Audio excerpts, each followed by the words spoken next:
Euromaxx highlights. Coming up in this edition. Chili challenge. Euromaxx reporter Anne-Katrin Gottschling climbs a frozen waterfall. Industrial icons. Bernd and Hilla Becher have documented a disappearing world.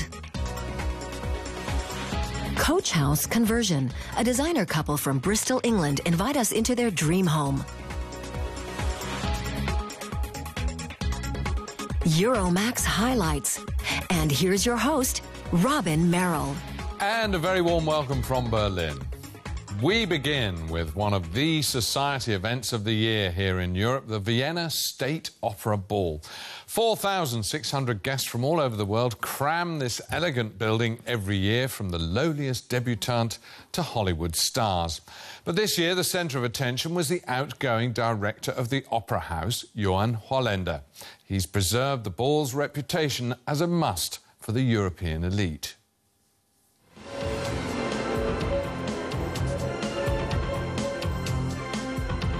The 54th Opera Ball is a grand farewell party for the man who headed the house here for 19 years, Ioan Holender. Ladies and gentlemen, it's time to say farewell. As we all know, everything in life comes to an end. Even Holender's tenure as state opera director. And in fact, my tenure as director is the longest one. I was the longest-serving director in the 140-year history of this opera house. No other person has lasted 19 years.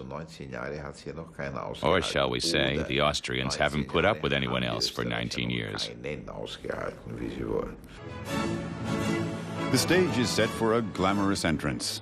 Over 100 debutante couples opened the ball, including Ioan Holender, son of the departing opera director. It does hold an attraction for these children, these young people.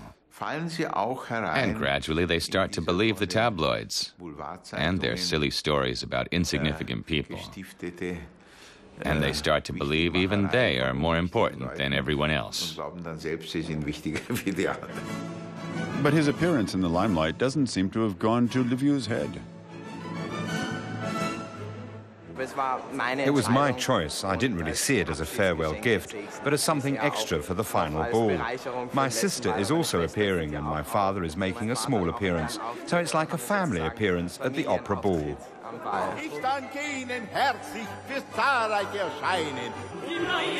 Ioan Holender takes the center stage one more time, accompanied by 13 top soloists.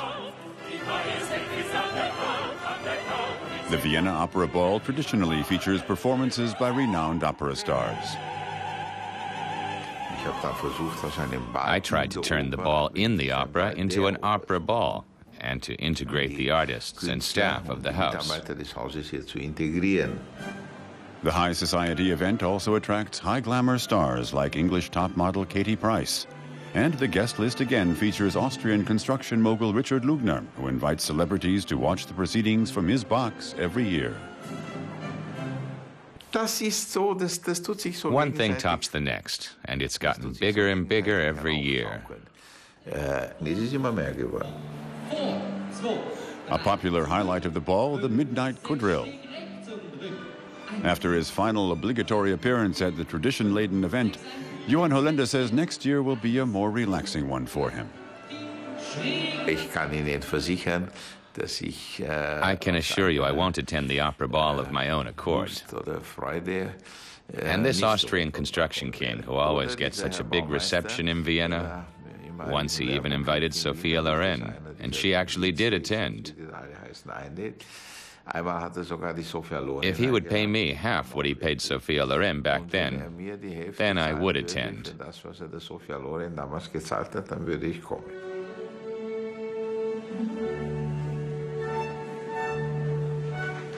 But one thing is certain, the Opera Ball will top the season calendar in Vienna next year as well. Time for a winter sports challenge with our intrepid reporter Anne-Katrin Gottschling. She's going to try ice climbing, which is no easy task. But you've got to do it properly with safety ropes, etc. And Anne-Katrin also has an expert to show her how it's done. Weiler-Simmerberg is a small community on the German-Austrian border. In summer, the region is popular with hikers, and in winter, it attracts winter sports fans. For German ice climbers in particular, the Allgäu region is the place to be. So far, when I was climbing in winter, it wasn't much more than climbing up a snow hill like this, but that, of course, isn't very challenging or physically demanding, so it's not really a sport. And real ice climbing does look really different. More like this. And this is my coach, Peter Schmid.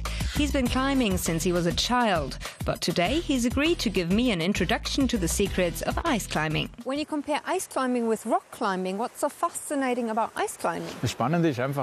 Well, the real fascination is the ice itself, moving over a surface that would normally be fluid, but which has been frozen into ice by the extremely low winter temperatures, and then being able to climb on it using these fantastic implements.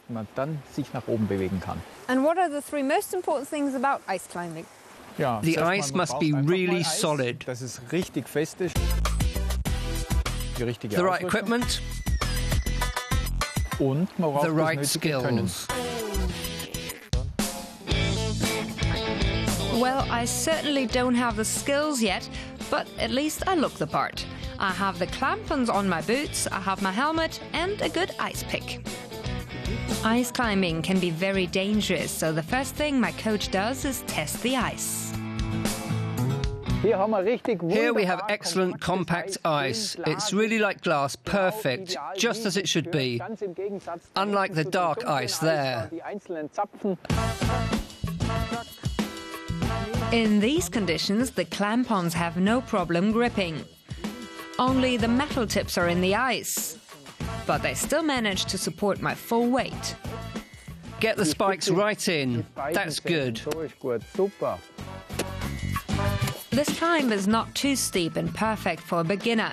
Using the clampons, I ascend quite quickly, even though this way of moving takes some getting used to. You really feel it in your calf muscles. But it's not just my calves that are feeling the strain, it's also tough on the arms.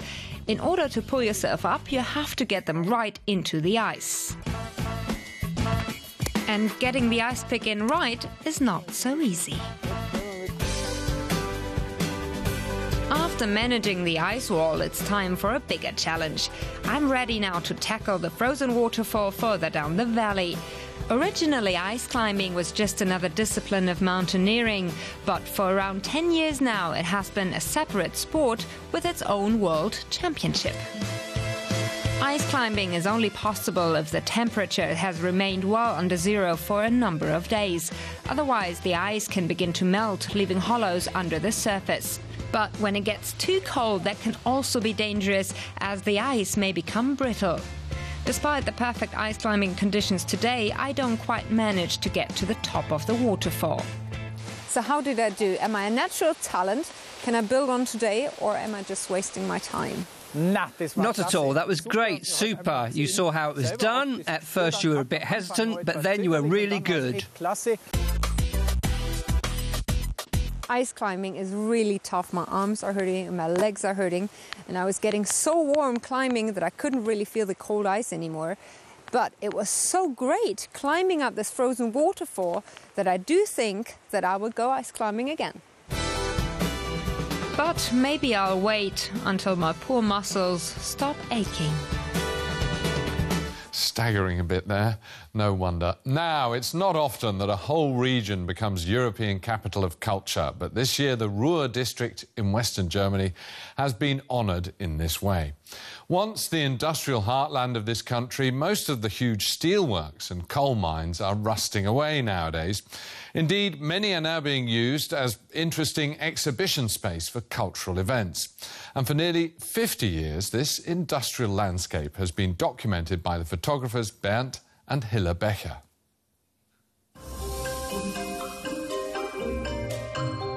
Buildings that tell the story of hard work, that changed lives and entire landscapes. Bernd and Hilla Becher call them anonymous sculptures.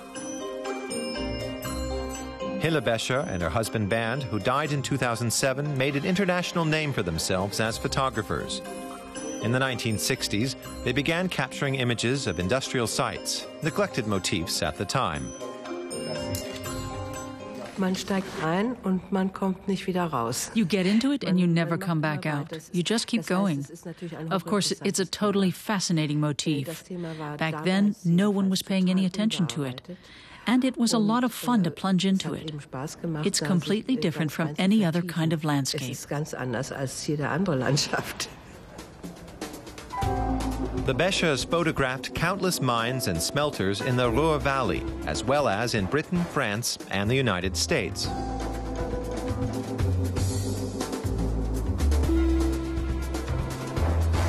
The Bechers' work, a documentation of industrial architecture, includes tens of thousands of photos.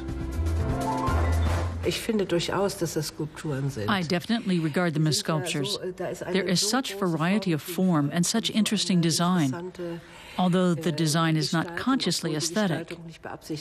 In the 1960s and 70s, the Ruhr Valley was still very vibrant. There was a lot going on. It was very impressive. The Ruhr Valley was once the heart of the German coal industry.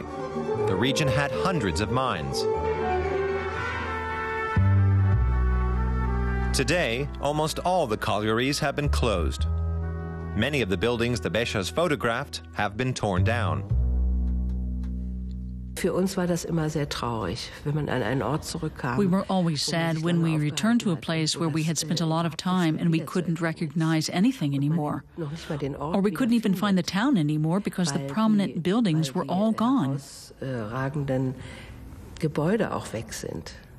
This is the smelter in Duisburg-Meiderich.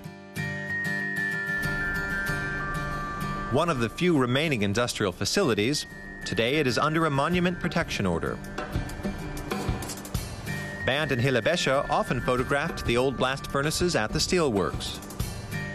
Even today, the countless pipes and smokestacks fascinate Hilla Becher.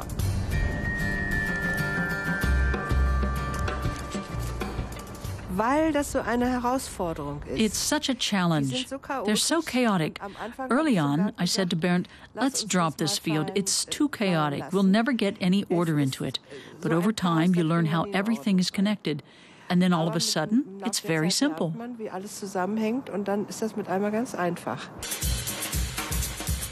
Bechers remain true to their chosen motifs and style and received many awards for their work, including the renowned Hasselblad Prize, one of photography's top honors. We didn't expect anything. We just did our work and continued doing it. You learn as you go. And it gets more and more interesting. Even if the heyday of Germany's coal and steel industry is long past, it lives on in the photographs of Bernd and Hilla Becher. An impressive chapter of contemporary history.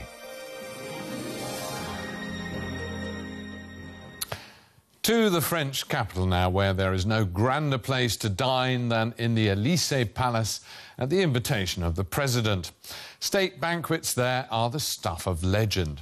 100 years ago, they went on for hours with endless courses. Nowadays, they are a bit more restrained.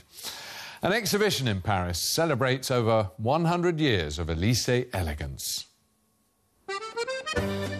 The Elysée Palace in the heart of Paris. Entry only for those personally invited by the French president. An exhibition titled À la table des présidents, or Dining with the Presidents, shows what those guests can expect. It provides rare glimpses of the 100-year history of state banquets, including old menus. Every menu is illustrated by artists and has been for more than 100 years. You can see how French cuisine has changed. Before 1914, in the era of Presidents Félix IV and Armand Fallières, there were 25 courses, and everyone sat at the table for 4 hours. Today it's just 40 minutes and 3 courses: appetizer, main course, dessert. Around 1900, state guests were given lots to eat and vast quantities to drink, At the dinner for the Spanish King Alfonso XIII, 12 different wines and crème containing alcohol were served. When they left the table, they must have rolled on the floor. You have to ask yourself how they managed to eat so much, and above all, to drink so much. A dinner at the festive hall of the Elysée Palace is a great honor for foreign guests of state. Britain's Queen Elizabeth II has been invited 3 times. The banquets follow a strict protocol, but female heads of state tend to confuse matters.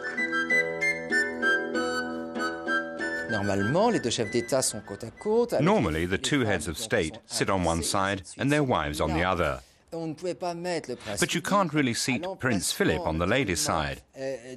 So the Prime Minister had to be included. He sat to the left of the English Queen, and the Prince sat to the right of Mrs. Chirac.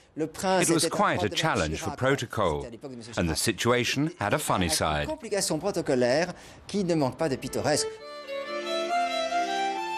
When President Nicolas Sarkozy and his wife Carla Bruni greet guests today, at least a month of planning has gone into it. The first couple select the food and wines themselves. About 240 guests are served at each state banquet. For more than 100 years, the place settings have been manufactured in the porcelain factory in Sèvres. A single plate costs 4,500 euros.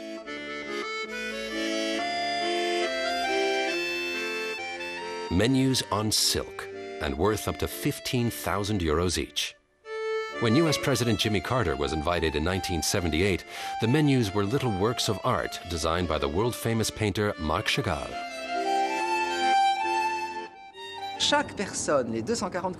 Each of the 240 guests went away with a genuine Chagall, because the guests can always keep their menus. What more could you want from the French Republic? It invites you to dinner and you get a complimentary work of art by one of the greatest artists of the 20th century.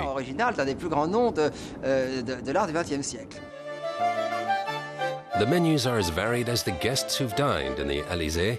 John F. Kennedy was a guest here, as were Prince Rainier and Princess Grace of Monaco, as well as the French national soccer team. But nowadays, there might be just salad, if that's what the guests want. Today, every course is low-calorie. Everything is light, so low in calories that you have to wonder whether the foreign heads of government don't supplement their dinner in the bistro around the corner after they leave the gala dinner. But filling up isn't the only purpose of a state banquet in the Elysée Palace. It's a slice of French culture. We're off to Bristol now in southwestern England, where interior designers Jill Richardson and Paul Goodchild have invited us to take a look at their coach house conversion.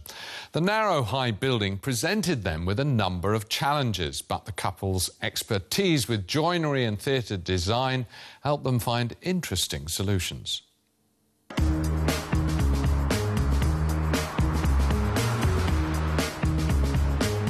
An 18th century coach house. It may look rather plain from the outside, but inside it's full of surprises. Hello, welcome to my home. Please come on in and let me show you around. The old narrow building presented quite a challenge to the designer couple. In the living room, dark colours dominate, with the accessories providing vibrant shades of red.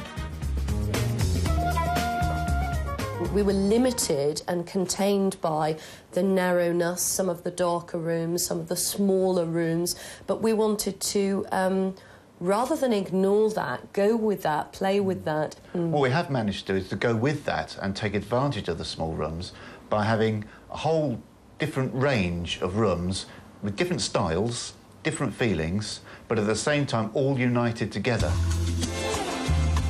They furnished some rooms with a view toward the historic ambience of the house, while others were given decorative elements for contrast. This room is a room that we call our Captain's Snug, and we decided to put in a built-in bed, which you can see here, which has been totally constructed, so it didn't exist before. It's got this sense of architectural detail and style, which lends the room some character, really. Upstairs is where the contrast really kicks in. Here, clear lines and functional style are the rule. This is our kitchen, and as you can see, it's done in a totally different modern style to the rest of the building. The good child see their house as a blank canvas for their design ideas that's visible literally in every corner. Strategically placed mirrors help make some rooms look larger than they really are.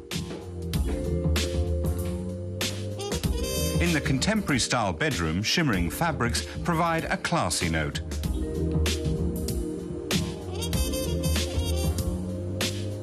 The right combination of colour and fabrics is important to the couple. The office has wood furniture and wall coverings in shades of red. This is a very warm, comfortable office by using very warm materials. There's no reason why an office cannot be a very warm, homely place if you use the right materials. So it's a question of right materials in the right places. The house measures about 170 square metres, to which the two designers have brought a varied mix of styles. In the process, they managed to solve some tricky problems. One of the biggest challenges was agreeing on things. Being married and also both being professional designers and working together is potentially a disastrous combination. And both being quite strong characters. We're told we're both strong characters, so we don't fight. We do have negotiation techniques and we're still married. An old coach house with modern accents, designed by a couple who clearly have an excellent eye for design. Finally to Zurich, Switzerland's biggest city, and it's probably best known as a banking centre, but there's lots more to it than that. Breathtaking alpine landscape is just minutes away, and in the city itself, there's plenty to see and do. Zurich is surrounded by the Alps and lies directly on Lake Zurich. The double towers of the Romanesque cathedral are the city's most famous landmark.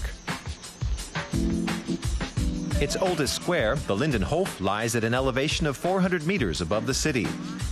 This district is rich in history. The Celts settled here more than 2,000 years ago. The Romans followed later. Zurich's most vibrant area is down on the Limmat River. Zurich is a small city in the heart of Europe, small but wonderful. It's great to be able to discover everything on foot and wander around in the alleys of the old city. We have a lot of historical buildings, but also a lot that is ultra-modern.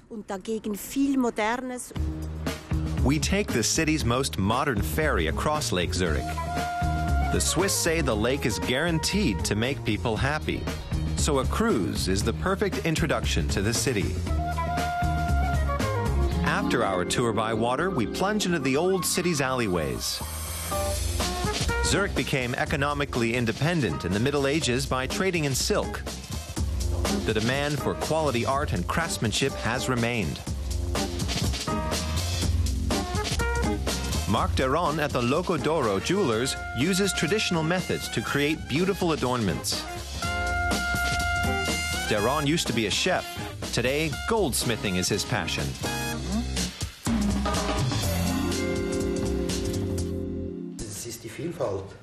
It's the diversity.